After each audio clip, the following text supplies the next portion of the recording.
이막 진행 단계 5장 관심 고객을 육성하라. 세계 최고 세일즈맨의 비밀.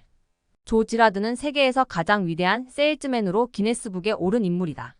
그는 한 번에 한 개밖에 팔 수 없는 비싼 소매품인 자동차를 다른 어떤 세일즈맨보다 많이 판 인물로 기록되었다. 과연 그는 모든 사람이 탐낼 만큼 놀랍고 새로운 판매 기술이 있었던 걸까? 그렇지 않다. 그는 부자들만 상대했을까? 그것도 아니다. 그는 보통 사람들에게 평범한 자동차를 팔았다.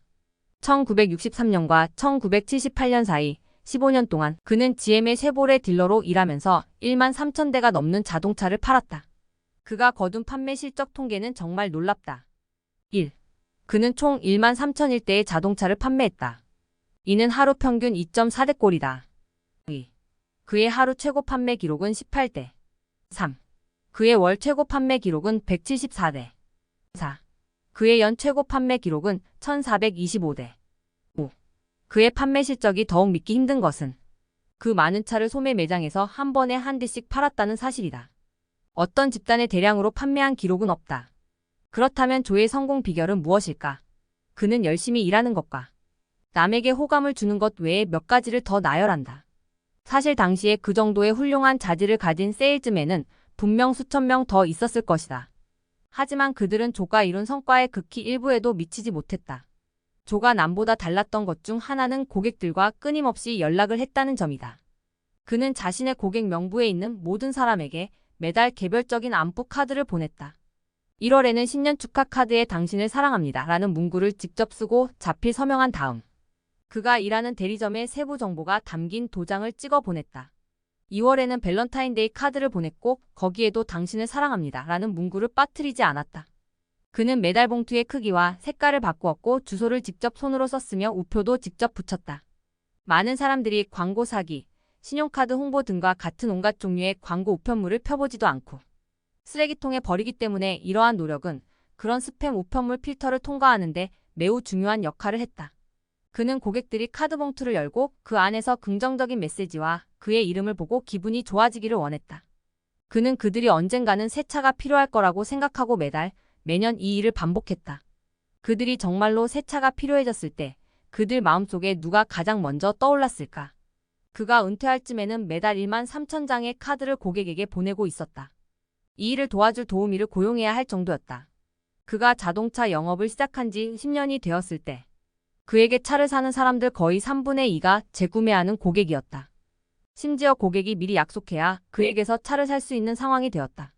자동차를 팔기 위해 하염없이 고객을 기다려야 하는 다른 자동차 영업사원들과 비교하면 정말 대조적이었다. 농부처럼 마케팅하라. 영업사원이 관심 고객에게 보통 몇 번 연락한다고 생각하는가? 대부분 한두 번 정도라고 생각할 것이다. 전체 영업사원 중 50%는 한 번 접촉한 다음 바로 포기하고 65%는 두 번, 79.8%는 세 번 접촉한 후에 포기한다고 한다. 농부가 씨앗을 심은 다음 한두 번 물을 주고 그만두었다고 생각해보라. 그가 과연 수확에 성공할 수 있을까? 그럴 가능성은 거의 없다. 마케팅 수익은 후속 조치에 달려있다. 이를 바탕으로 확실한 관심 고객 육성 시스템을 만들어보자. 영업 및 마케팅 분야에서 널리 인용되고 있는 통계 수치다. 이 수치들의 원출처를 추적하려고 시도했지만 몇 시간 동안 조사한 끝에 알아낸 것은 이 수치가 주요 조사 회사들의 발견에 기초하고 있다는 것이었다. 대부분의 통계 수치와 마찬가지로 이런 수치들은 조심스럽게 받아들여야 한다. 다만 내 경험에 따르면 이 수치들의 출처나 도출 방식과 관계없이 이 수치가 대개 맞는다는 것이다.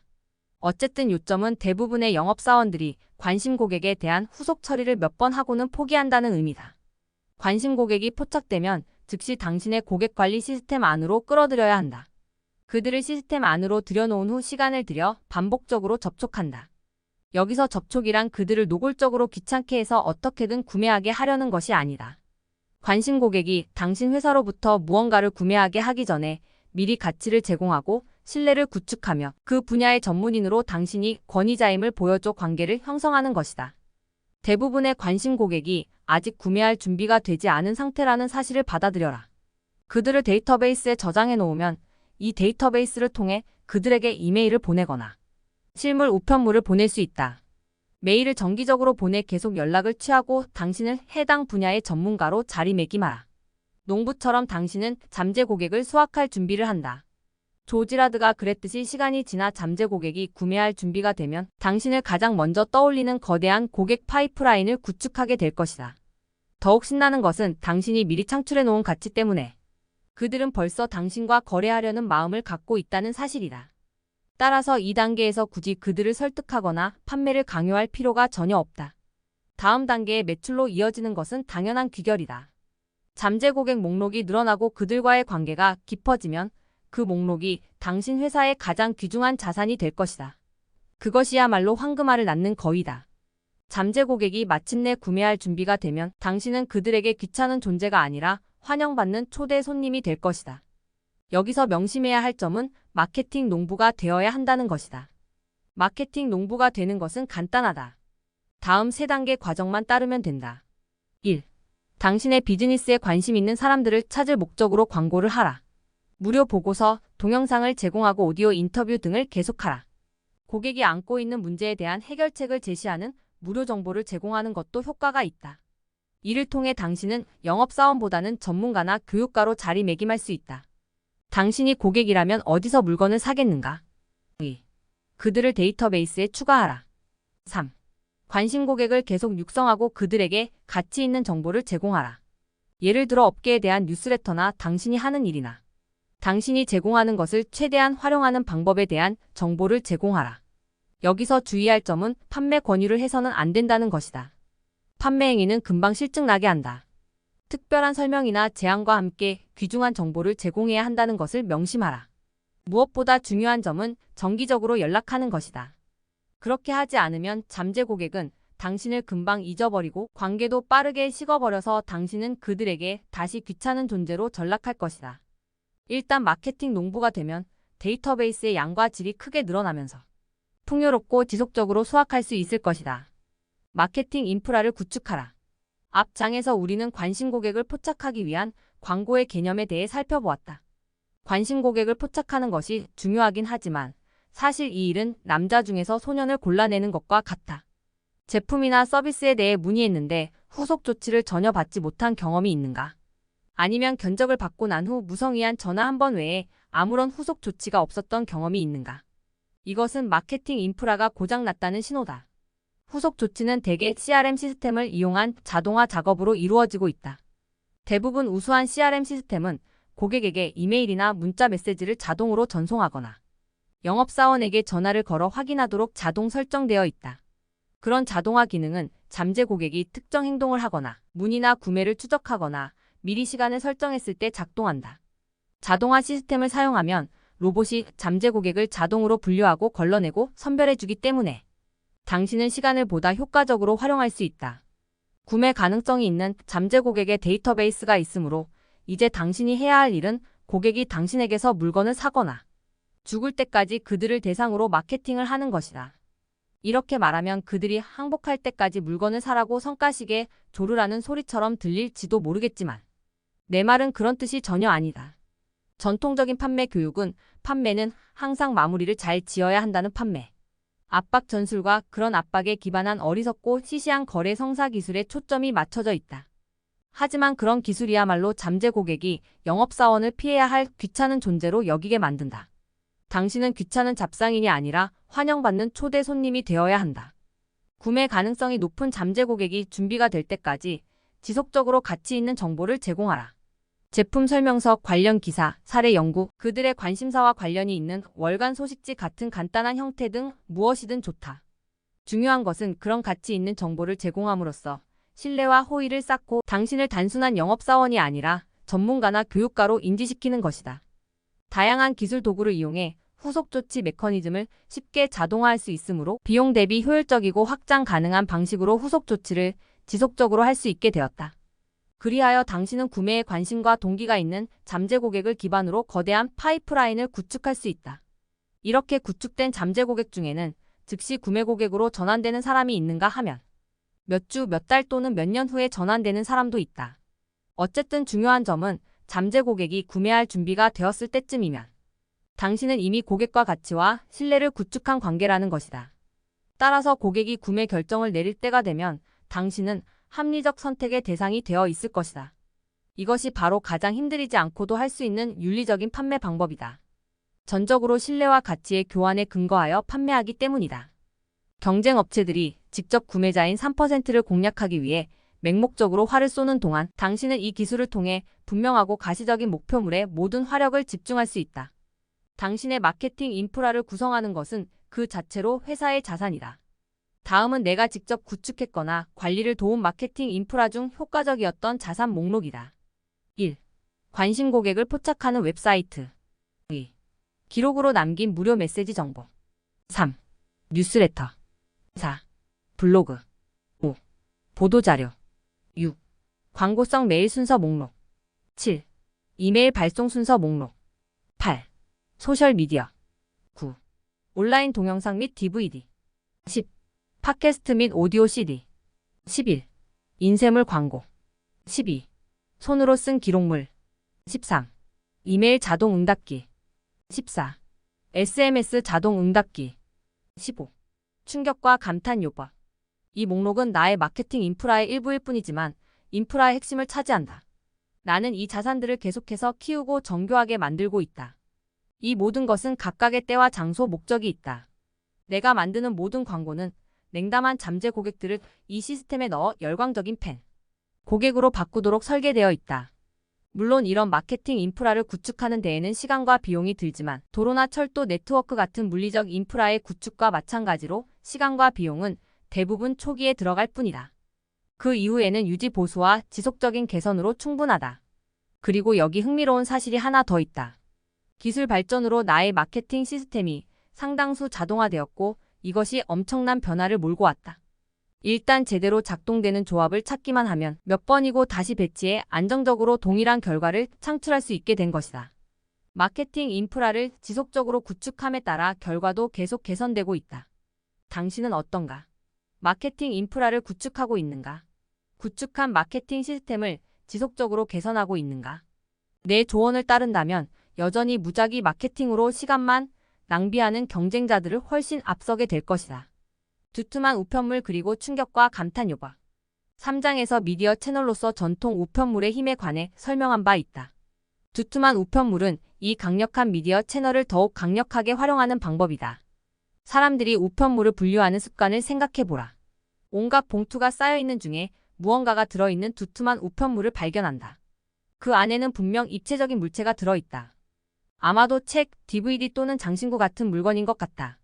자, 당신은 어떤 봉투에 신경이 쓰이고 가장 먼저 개봉하고 싶은가? 당신이 대부분의 사람들과 다르지 않다면 당연히 두툼한 우편물일 것이다. 두툼한 우편물은 수신자의 관심을 끌기 때문에 디렉트 메일 광고 캠페인을 창의적으로 진행할 수 있다. 디렉트 메일 업계에서는 주의를 끌기 위해 일부러 동봉한 장신구를 미끼라고 부른다. 미끼로 사용되는 장신구들은 대개 당신이 보내는 세일즈 레터의 주제와 관련이 있다.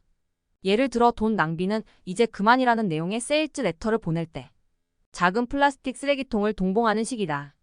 또는 더 많은 고객을 유치하라라는 내용이라면 자석을 동봉한다. 진부하게 보일 수도 있지만 어쨌든 수신자의 관심을 끌고 그들을 즐겁게 한다. 더 중요한 것은 제대로만 한다면 멋진 결과로 이어질 수도 있다. 책자, CD, DVD 등도 봉투를 두툼하게 하는 훌륭한 물건들이다. 개봉하기 전에 주의를 끄는 목적도 있지만 이런 물건들은 대개 함부로 버려지지 않는다. 잠재 고객들은 이 물건들을 꽤 오랜 기간 보관할 가능성이 높으며 그 물건을 볼 때마다 당신을 기억할 것이다. 두툼한 우편물의 다음 단계 전략은 충격과 감탄 요법이다. 충격과 감탄 요법은 직접 반응 마케팅에서 가장 강력한 후속 조치 도구 중 하나다.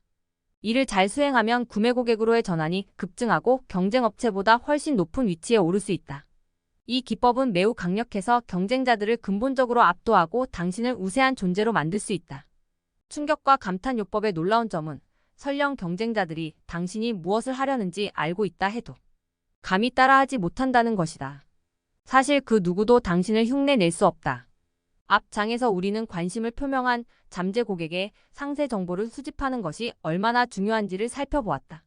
거듭 강조하건대 그 목적은 고객이 구매할 준비가 될 때까지 그들과 계속 연락하며 육성하는 것이다. 마지막으로 어느 회사의 제품이나 서비스에 대해 문의했던 때를 기억해보라. 전화를 걸었거나 이메일을 보냈거나 웹사이트에 질문을 남겼을 수도 있다. 그것은 더 많은 정보를 보내달라는 잠재 고객의 전형적인 행동이다. 그런데 그 회사로부터 어떤 응답을 받았는가? 그 회사에서는 다음 중 한 가지 방식으로 당신에게 응답을 보냈을 것이다. 1. 웹페이지 링크 주소. 2. 이메일 아마도 첨부 파일과 함께. 3. 전화 상담을 통한 답변. 그들은 위 세 가지를 다 했을 수도 있고 이 중 한두 가지만 했을 수도 있다. 하지만 당신은 어떤 느낌을 받았는가? 그들은 가장 저렴하고 효율적인 방법으로 당신의 문의에 응답했다. 물론 그들이 사용한 저렴하고 효율적인 방법에는 아무런 문제가 없지만 안타깝게도 그 답변에 즐거워하거나 기뻐하거나 영감을 받지는 못했다. 그러니까 그런 식의 답변을 받고 와 모든 사양에 대해 설명한 PDF 파일을 보내주셨군요. 정말 대단합니다. 라고 감탄하는 사람은 생기지 않는다는 것이다. 몇 차례 소통하면서 잠재 고객은 다음 중 하나의 인상을 받는다. 1. 남들과 똑같다. 2. 시시하다. 3. 놀라울 정도로 감동적이다. 대부분 사업주들은 첫 번째 옵션을 선택한다. 놀랍게도 많은 수가 두 번째 옵션을 선택하고 세 번째를 선택하는 사람은 거의 없다. 당신이 해야 할 일은 세 번째 선택이 되게 하는 방법을 찾는 것이다. 하지만 다행히 바퀴를 재발명할 필요는 없다.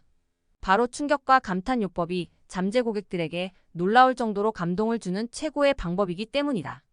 충격과 감탄 요법은 당신 회사나 업계와 관련된 특별하고 유익한 자산으로 가득 찬 진짜 실물. 상자를 잠재 고객에게 우편으로 보내거나 전달하는 것을 말한다. 한마디로 깜짝 소포다. 깜짝 소포에 넣을 수 있는 내용물은 다음과 같다. 1. 책. 사람들은 웬만하면 책을 거의 버리지 않는다. 당신이 직접 쓴 책이라면 더더욱 그렇다. 책은 놀라운 포지셔닝 도구다. 당신은 즉시 영업사원에서 교육가나 전문가, 권위자로 업그레이드 된다. 내가 지금 이 책으로 그렇게 하는 것처럼 말이다. 2. 회사, 제품, 서비스 또는 잠재 고객의 문제 해결책을 소개하는 DVD나 CD. 3. 고객이 당신 회사, 제품을 추천하는 과거의 동영상, 오디오 또는 문서. 4. 회사, 제품, 업계의 특징에 대한 매체 소개 스크랩. 5. 브로셔, 세일즈 레터, 기타 마케팅 자료. 6. 당신의 주장이나 제품 또는 서비스의 가치를 입증하는 제3자의 보고서 또는 백서. 7. 제품 또는 서비스의 샘플. 액면가가 찍힌 쿠폰이나 기프트 카드는 버리면 돈 낭비처럼 느껴지기 때문에 강력한 도구가 될 수 있다. 이 도구들은 또 잠재 고객이 당신 제품을 테스트할 동기를 부여해준다. 8. 잠재 고객을 즐겁게 하고 정보를 제공하고 감탄하게 하는 특별한 장신구와 선물들. 맞춤형 커피 머그컵부터 아이패드까지 무궁무진하다. 9. 잠재 고객의 문의나 전화 통화에 대해 감사를 표하는 친필 메모. 필요하면 언제라도 즉시 접촉하는 정보화 시대에 전통적 우편물이 효과가 있겠느냐고? 무조건 효과가 있다. 나를 믿으라. 나만큼 기술을 좋아하는 사람도 거의 없다. 나는 아이로 시작하는 최신 물건에 열광하며 화면 여러 개에 매달려 하루를 보내는 사람이다. 하지만 대부분의 사람들과 마찬가지로 실물의 깜짝 소포 받기를 좋아한다. 뜻밖의 소포라면 더욱 좋다.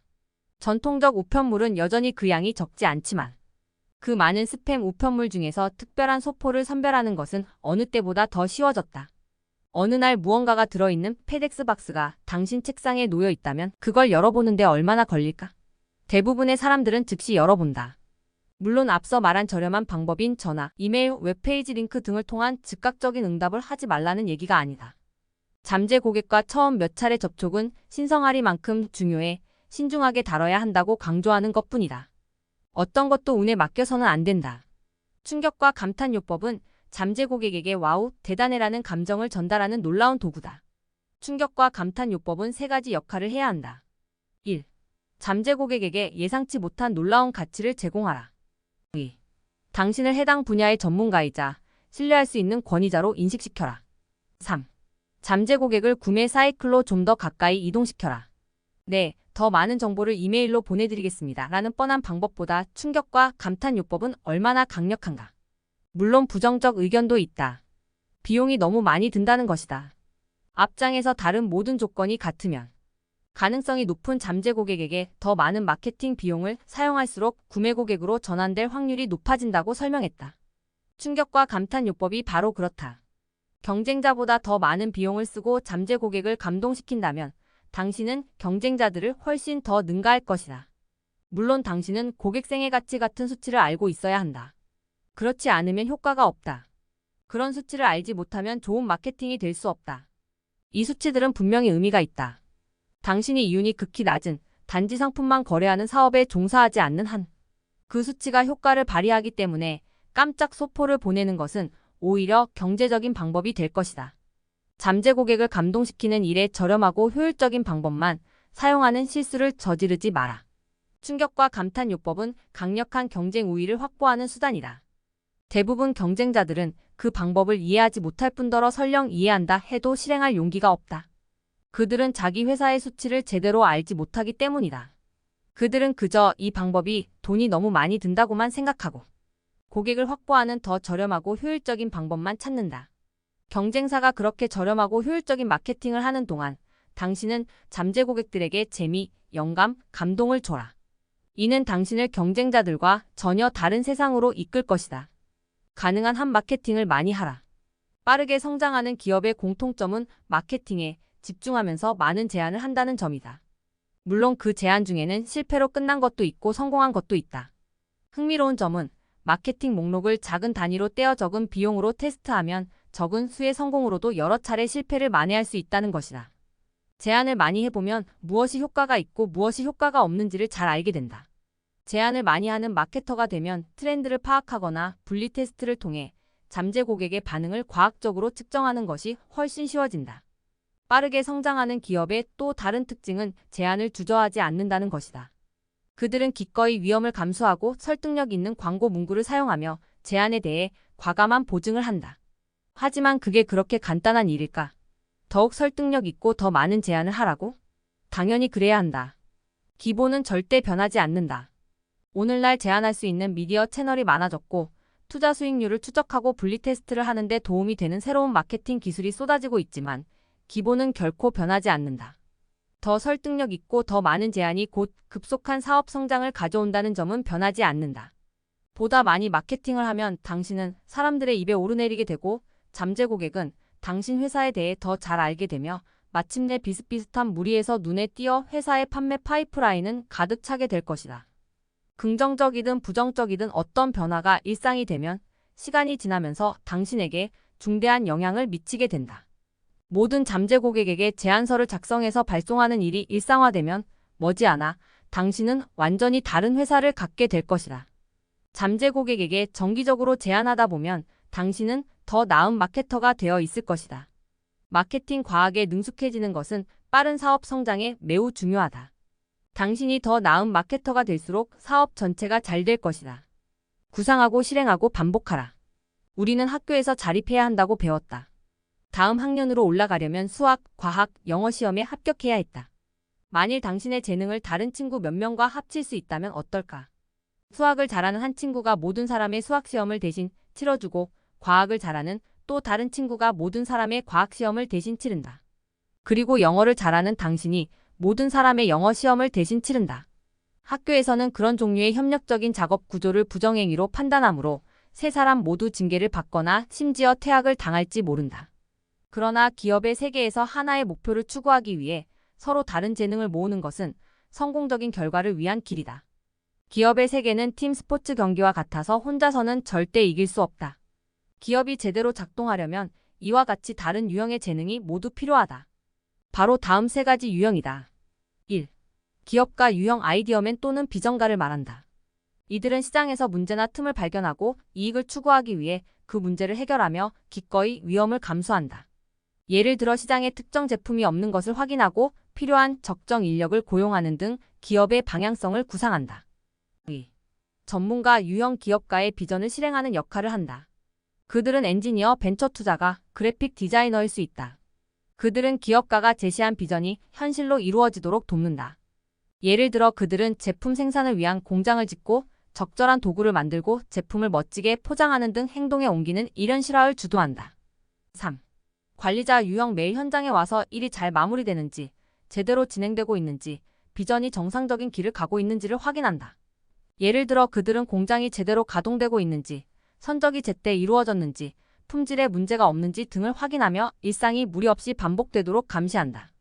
비즈니스에서 성공하려면 세 유형 모두 필요하지만 한 사람이 이 모든 재능을 가진 경우는 극히 드물다. 대부분의 영세기업 사업주들은 기업 가이거나 전문가 또는 둘 다에 해당하지만 관리자인 경우는 거의 없다. 현재 당신이 1인 기업을 운영하더라도 이 세 가지 기반은 충족되어야 한다. 아웃소싱이나 고용을 통해 일을 해결할 수 있다. 중소기업 사업주들은 대개 너무 많은 일을 혼자 떠맡으려 하기 때문에 불가피하게 놓치는 일이 생긴다. 특히 관리자 역할이 부족해 마케팅 인프라가 제대로 작동하지 못한다. 그래서 대부분의 중소기업은 월간 뉴스레터를 발행하지 않을 뿐 아니라 이른바 깜짝 소포도 잘 보내지 않는다. 사업주들은 잠재 고객을 육성하는 데 이런 아이디어가 효과적임을 알지만 마케팅 인프라를 관리하는 관리자가 없으면 그런 아이디어를 실행하지 못한다. 충격과 감탄 같은 정교한 마케팅 도구와 자산을 보유하고 있더라도 활용하지 못하면 무슨 의미가 있겠는가? 당신은 기업 운영의 많은 부분에서 이미 세 가지 역할을 해왔을 것이다. 예를 들어 당신은 아이디어와 비전을 가지고 사업을 시작했을 것이다. 즉, 당신은 사업 구상이 있었다. 그런 다음 기업의 법적 구조를 세우기 위해 변호사를 고용했을 것이다. 그 변호사를 통해 당신의 구상을 실현했다. 그런 다음에는 외부 회계사에게 세금 신고 및 규정 준수를 처리하도록 요청했을 것이다. 그리고 회계사는 이를 반복적으로 수행했다.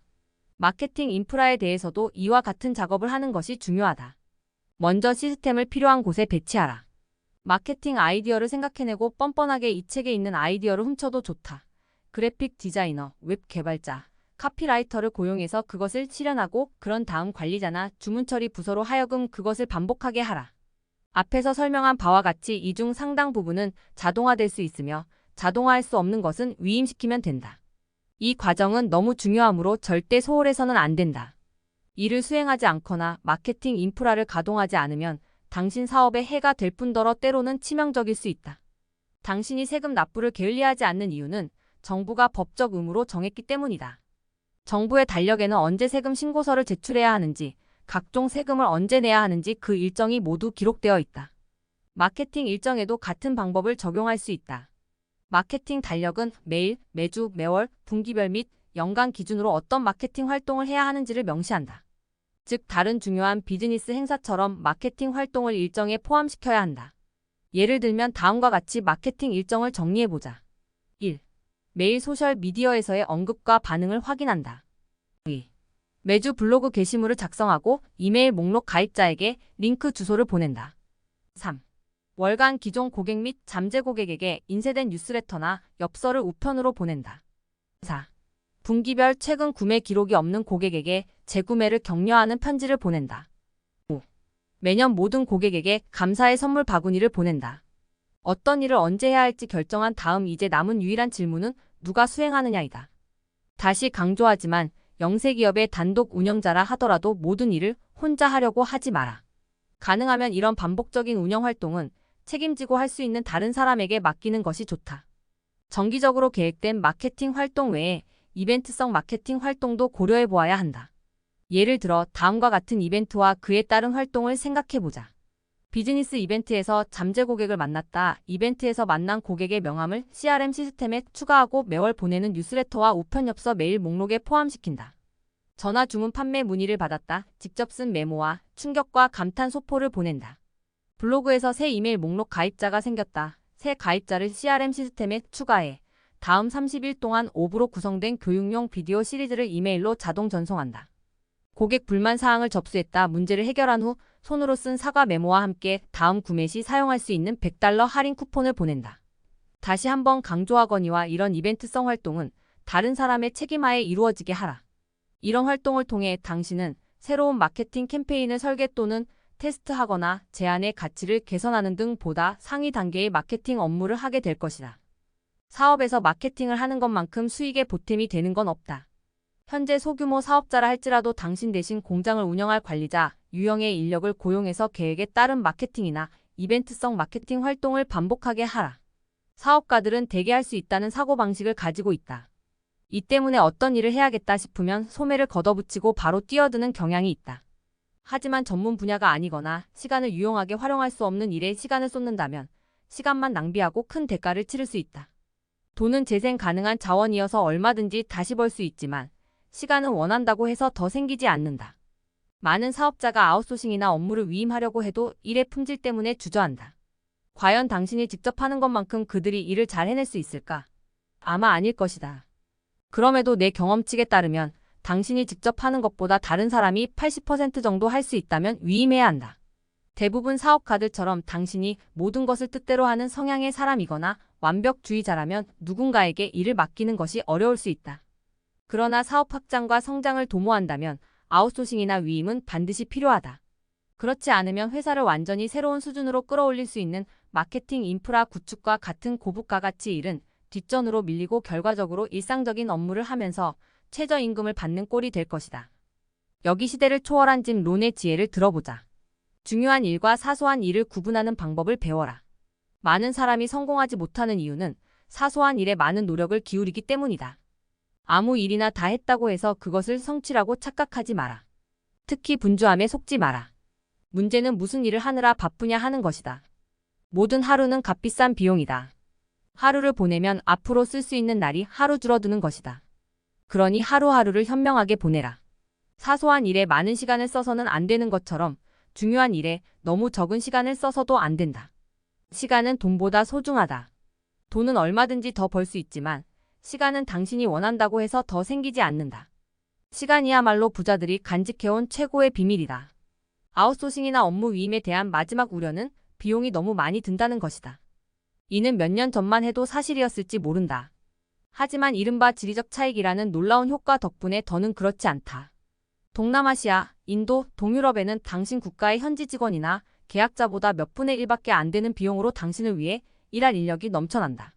대기업들이 일상 반복 업무의 상당 부분을 이런 나라로 이전하는 데에는 그만한 이유가 있다. 그들은 재능이 있을 뿐 아니라 열심히 일하고 고등 교육을 받아 영어도 유창하다. 그들에게 일거리를 주면 당신이 자는 동안 일이 마법처럼 수행된다. 비용 절감뿐만 아니라 사업 확장에도 도움이 된다. 당신 국가에서 현지 직원이나 계약자를 고용하거나 해고하려면 모든 종류의 요식 행위를 따라야 한다. 하지만 업워크, 프리랜서, 99디자인 같은 온라인 구인 업체를 이용하면 개인 비서, 그래픽 디자이너, 웹 개발자 등 거의 모든 기술자를 고용할 수 있다. 그들을 프로젝트별로 고용할 수도 있고 상근직으로 고용하는 것도 가능하다. 이 책의 제작도 이런 방식의 완벽한 예라고 할 수 있다. 이 책은 내가 호주에서 쓰고 2명이 교열 작업을 했는데 한 사람은 미국에서 또 한 사람은 캐나다에서 일했다. 표지 디자인은 인도의 그래픽 디자이너가 맡았고 내 연구 조수는 필리핀에 있다. 인터넷은 지리적 장벽을 허물고 누구나 글로벌 인력을 이용할 수 있게 해주었다. 이렇게 많은 인재를 쉽게 구할 수 있고 비용 효율이 좋았던 적은 지금껏 없었다. 5장 실행 과제. 당신 회사의 관심 고객을 육성하는 시스템은 무엇인가? 1페이지 마케팅 플랜의 5번째 칸을 채워보자.